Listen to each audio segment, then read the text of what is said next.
அந்த தடவை தோத்து போயிட்டாரு. ஏன்னா அப்பத்தே குழவி விட்டுன டயம் அந்த இது. ஏன்னா அது குழவியோடு வந்தாலே எனக்கே கஷ்டமாக போச்சு அப்படின்னு சொல்லிச்சு. அதனால தோழர்களை நான் இப்போ அரியலூர் தொகுதி பொறுப்பாளர் செவிக்கும் போது அதோட ஜெயங்கொண்டம் தொகுதி பொறுப்பாளராக இருந்தேன். அங்கே பெரிய சாதி வெளியை பற்றிலாம் நாள் கொடுத்து சிவசங்கரனுடைய அமைச்சர் போக்குவரத்து துறை அமைச்சருடைய தொகுதி அது உங்களுக்கு.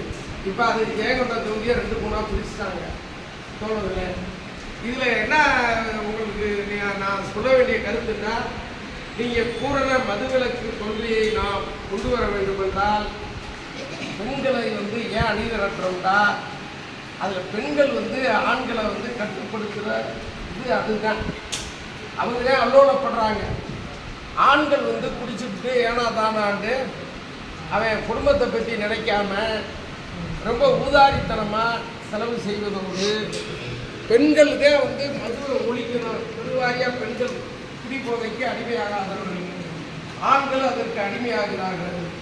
அதே ரொம்ப முக்கியம். அது சேரிப்புறங்களில் தான் தவறான கலாச்சாரம், கஞ்சா, சாராயம், கள்ளச்சாராயம், இன்னும் சொல்ல போனால் கலக்கமுட்டி, என்னென்ன வகையான போதை வஸ்துக்களை இன்னைக்கு பெரிய பெருங்கொண்ட நகரத்தில் கூட குப்பத்தில் தான் அது தொடக்கத்தில் இருக்குது. பெரிய நகரங்களில் ஒரு அண்ணா நகர்லையோ கேக்க நகர்லையோ அல்லது வேறு ஏதாவது ஒரு தெருவுகளில் ஊர் தெருவில் இருக்காது. கிராமத்தில் கூட சேரியை நோக்கி தான் எல்லாருமே வருங்க. அது சாதாரணமாக ஏமாத்துறவே மூட நம்பிக்கை பழக்க வழக்கம் உள்ளது கூட குடுகுடுக்கிறவன் சோசியம் சொல்கிறவன் இந்த அக்னி சட்டியை தூக்கிட்டு வரவன் கூட சேரி தூக்கிட்டு தான் போனேன். ஊர் தெருவில் யாரும் அவங்க ஏமாற மாட்டாங்க. இதெல்லாம் உங்களுக்கு தெரியும். இருந்தாலும் ஒரு இதுக்காக உங்களுக்கு சொல்கிறேன் தோழர்களை. இன்னொரு விஷயம் உங்களுக்கு மட்டும் இன்னொரு செய்தி என்னவென்றா, தலைவர் 3வது நிகழ்ச்சியாக கட்சி 35 வருஷத்துக்கு மேலே அவருடைய தலைமையில் இயங்கிட்டார். 10 ஆண்டு காலம் தேர்தலை புறக்கணிப்பு. நல்லா யோசிப்பாங்க. அதுவே கடுமையான போராட்டம். 2000 வரையும்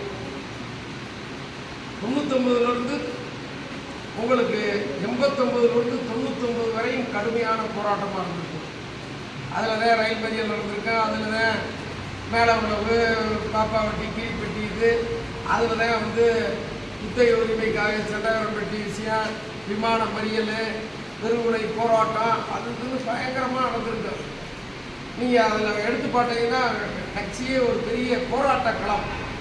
அந்த நேரத்தில் பொறுப்பாளர்லாம் இவ்வளவு நிம்மதியாக இப்போ சந்திரை மாதிரியாகவும் உங்கள் மாதிரியெல்லாம் எடுத்துருக்க மாட்டாங்க. வீட்டில் படுத்துக்கிட்டு காலையில் 5 மணிக்கு எந்திரிச்சாத்தே நிச்சயம் போலீஸ் ஸ்டேஷனில் போய் அவங்களோட சூழல் வரும். பொய் வழக்கு, கொடுஞ்சிரைனா எதோ நீங்கள் பார்த்துட்டு கலைஞர் பாட்டில் தான் பாம்புகள் பள்ளி நடுங்குன்ற மாதிரிலாம் இல்லை. எங்கேயாவது ஒரு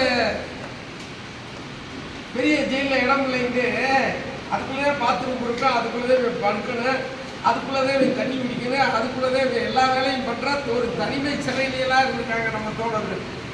2 நாள் 3 நாள் லாக்அப் இடத்துலாம் இருந்திருக்காங்க. ஏதாவது விடுதலை சிறுத்தைகள் இன்னைக்கு அங்கீகாரம் வாங்கிட்டோம்னா கிட்டத்தட்ட தேர்தலுக்கு 10 வருஷம் புறக்கணிப்பு, உங்களில் யாரும் யோக்கியமில்லை, எங்கள் வாக்கு யாருக்கும் இல்லைன்னு தலைவர் எழுதுனது உண்டு. அதில் என்ன மாதிரி அதில் உயர்நிலை உடனே அந்த வேலை வளவு விஷயத்தை பேசி வேலை வளவு வந்தவட்டம் கூட பேசினார். திருமாந்துறையில் நான் தான் பேசுகிறேன். நாங்கள் தான் யோக்கியம் இல்லைப்பா, அந்த கீழ்பெட்டி பாப்பா அப்படின்னு நாட்டார் பேசலாம், வேலை வளையெல்லாம் இருக்கக்கூடாதுனாங்க. நீங்கள் சிறுத்தை நிப்பாட்ட வேண்டியதானே என்னையை பார்த்து நக்கல் பண்ணாங்க. அது வேறு யாரையும்லாம் நக்கல் பண்ணலை. நானே சொன்னேன், ஏன்னா இப்படி வேணும்னா இப்போ திருவள்ளுவர் இருந்தார், தடா பெரிய சாமி இருந்தார், அந்த இதில் இவர் இருந்தார், சிந்தனை செல்வன் இருந்தார், இப்போ எதிர்கட்சி தலைவர் இருந்தார்ல அவர், நான் தலைவர். திருமாந்துறைன்றது தலைவருடைய அக்கா வீடு. யார்? பானுமதியோட வீடு. ரொம்ப ஒரு புருஷ வீட்டில் உட்காந்து உயர்நிலை குழு நடக்குது. அப்போ நானே பேசுகிறேன் தலைவர்கிட்ட, அண்ணே நம்மளே உங்களுக்கு எல்லாம் தேர்தலை புறக்கணிக்கலாம், அப்படி நீ நிற்காத இடத்துலாம் நிற்க நம்மளை தான் சொல்கிறாங்க. கொஞ்சம் இதை பரிசீலனை ஏன் தேர்தல் பாதைக்கு வரக்கூடாது, பாராளுமன்ற ஜனநாயகத்தின் மீது ஏன் நம்பிக்கை வைக்கக்கூடாது அப்படின்னு சொல்லி பேசும்போது, எனப்பா அதெல்லாம் ஜனநாயகம் நம்ம வேறு போராட்டங்கள் நடத்திக்கிட்டு இருக்கேன், இதில் போயிட்டு அவன் எல்லாரும் அப்போ நான் ரொம்ப வலியுறுத்தி சொன்னேன். அவர் தலைவர் கூட மேலே இந்த வட்டம் ரொம்ப வலியுறுத்தி சொல்லலை. நான் பேசுகிறத விட அவர் பேசுகிறத சரியாக இருக்குன்னு நான் பேசலை. ஏன்னா கள்ளச்சாரம் விற்கிறவன், கஞ்சா விற்கிறவன், மதவாதி, சாதியவாதி, ராமதாசனா பாராளுமன்றத்துக்கு போகிறேன், எம்எல்ஏ ஆகிறேன். அவன் ஒரு பிரச்சனைன்னா நான் எம்எல்ஏ பேசுகிறேன்னு சொல்கிறேன், நீதிபதிகிட்ட பேசுகிறேன், அவங்க மேலே குண்டாசு போட மாட்டேன். நம்ம மேலே வந்து அப்போ திருவள்ளுவர் மீது குண்டாசு ஏன்னா அவன் போடுறான், அவன் உடனே நீக்கிறாங்க, விடுறாங்க. நம்ம பஸ்ஸே எரிக்காமல் பஸ் எரிச்சா குண்டாசு என்எஸ்ஸு அது கடுமையான கருப்பு சட்டங்கள் பாயுது. பொய் வழக்கு கொடுஞ்சிரைந்து நம்ம போயிட்டு இருக்கோம். என்னால் கொஞ்சம் பரிசீலனை பண்ணுங்கன்னு யோசிச்சு பார்த்து தலைவர் மேலே உள்ள சம்பவத்தை வரலாற்றில் ஒரு திருப்பு முனைன்ற வாயில் ஒரு டேர்னிங் பாயிண்ட் விடுதலை சிறுத்தை கட்சியோட அந்த மேலே உள்ள ஒரு சம்பவம் கிரிப்பட்டி, பாப்பாவட்டி, நாட்டார் மங்கலம், கொட்டக்காட்சி ஏந்தல், விருதுநகர் இதிலெல்லாம் தேர்தலில் நிற்கக்கூடாதுன்ட்டான். நாங்கள் உட்காந்த நாற்காலியில் எவ்வளோ உட்காரக்கூடாதுரா, பல்லனோ பறையனோ, நாங்கள் தானே அந்த ஊருக்கு பிரசிடண்டாக வர முடியும். அது வந்து ஜனாதிபதி KR நாராயணன் இருந்துக்காகலாம். ஆனால் அங்கே உட்காரலாம், அவர் தாழ்த்தப்பட்டவர். ஏன்னா ஆட்சியாளர்கள் சொல்கிறாங்க, கலெக்டர் மேலே அவர் வந்து தாழ்த்தப்பட்டவரே ஒரு ஜனாதிபதியாக இந்தியாவுடைய குடியரசுத் தலைவராக முதல் குடிமகனாக இருக்கிறாரு. ஆனால் இங்கே ஒரு பஞ்சாயத்தில் ஒரு தலைவராக முடியாது. அப்போதே தலைவர் ஒரு வாழ்பரிசு போட்டார். ஏன்னா நாட்டில் ஒரு பாரதத்தை ஒரு செருப்பு வைத்து ஆட்சி நடத்திய இந்த பாரதத்தில் ஒரு சேரிக்காரன் ஒரு ஊராட்சியை ஆளக்கூடாதா? செருப்பை வைத்து ஆண்ட பாரதத்தில், ஏன்னா கம்பராமாயணத்தில் இவர் போயிடுறாரு ராமர். ஏன்னா ராமர் வந்து 14 ஆண்டு காலம் வந்து ராமன் வந்து இது போயிடுறாரு. அவர் செருப்பை வச்சு யாரு பரதன் வந்து ஆட்சி ஆள்றான். செருப்பை ஆண்ட பாரதத்தில் ஒரு சேரிக்காரன் ஒரு ஊராட்சியை ஆளக்கூடாதா அப்படின்னு போஸ்டர் பரபரப்பாக இருந்துச்சு. இப்படியெல்லாம் ஒட்டி இதை ஏன் சொல்கிறேன்னா, இப்படிலாம் தேர்தலை புறக்கணித்து அதை வந்து தேர்தலுக்கு வர வச்ச வந்து அந்த பின்னாடி 99 அந்த பாராளுமன்ற தேர்தலில் ஐயா மூப்பனாரோடு அந்த கூட்டணியில் இருந்த சிதம்பரத்தை விட முன்னாள் நிதி அமைச்சர் அவரோட 1.25 லட்சம் வாங்கினார். தலைவர் எழுச்சி தமிழர் அவர்கள் சிதம்பரம் நாடாளுமன்றத்தில் 2.25 லட்சம் ஓட்டுகள் பெற்று அந்த அணியிலேயே அதிகமான வாக்குகள் பெற்ற விடுதலை சிறுத்தை கட்சி என்பதை என்னை போன்றவர்கள் எல்லா இடத்துலையும் சொல்லுவோம். அப்போ ஒரு அங்கீகாரம் கிடச்சிச்சு. 2001 தேர்தலை சந்தித்தா அங்கீகாரம் பெற முடியலை. 2006 தேர்தலை சந்தித்தா அப்போ 2 எம்எல்ஏ தான். அதில் தான் ரவிக்குமார் இவர் செல்வ பெருந்தகைங்க என்ன மாதிரி ஆளான்னு வந்து தோற்றம். இப்படி சொல்லிக்கிட்டே போகலாம். 2009 MP எலெக்ஷனில் அண்ணனுக்கு ஜெயிச்சார். சாமித்துறை விழுப்புரத்தில் வெறும் 2500 ஓட்டில் தோற்றார். இல்லைன்னா அப்போவே அங்கீகாரம் வாங்கியிருக்கோம். இதெல்லாம் ரொம்ப பேருக்கு வந்து உங்களுக்குலாம் ஞாபகம் இருக்குமா என்னன்னு தெரியல. அப்போவும் அங்கீகாரம் வாங்க முடியல. திரும்ப 2011 சட்டமன்ற எலெக்ஷனில் 10 தொகுதி வாங்கி தோற்றோம். 2014 தனியாக நின்று செய்ய முடியல. 2019 இருந்தால் ஆனால் தோழர்களே கடுமையான நெருக்கடியில் மத்தியில் 2 தொகுதியிலையும் வெற்றி பெற்றாலும் ஒரு ஆள் உதயசூரியன் நின்றதுனால அங்கீகாரம் பெற முடியல. 2021 சட்டமன்ற உறுப்பினர் 4 பேர் ஜெயிச்சா கூட அதுவும் அங்கீகாரம் பெற முடியல. இந்த முறை தான் அங்கீகாரம் வாங்கியிருக்கிறோம்.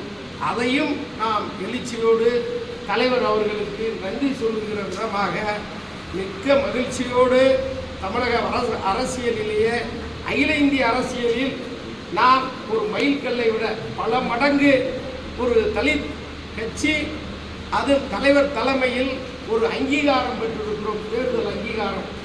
ஏன்னா இதில் வந்து நம்ம வந்து 10 நாள் 14 நாள் இருக்கும்போதே நமக்கு சின்னமே ஒதுக்கு அதை கொண்டு போய் மக்கள்கிட்ட போய் கொண்டு போகணும். ஆனால் இனிமே வரும் காலங்களில் அப்படி இல்லை. நீங்கள் உள்ளாட்சி தேர்தலில் பானச்சின்னத்தில் நிற்கலாம்.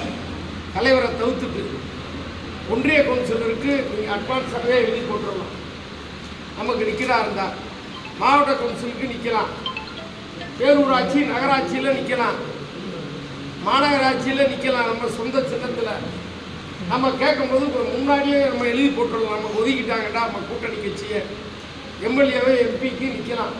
அப்படி அந்த சூழலில் தோழர்களே இவ்வளவு பெரிய அங்கீகாரத்தை வாங்கிய பெருமை நம்முடைய எழுச்சி தமிழர் அவர்களை சாரும் என்பதை மிக மரியாதையோடு ரொம்ப பெருமையோடு எங்களை போன்றவர்கள் மிக மகிழ்ச்சியோடு சொல்லுகிறோம்.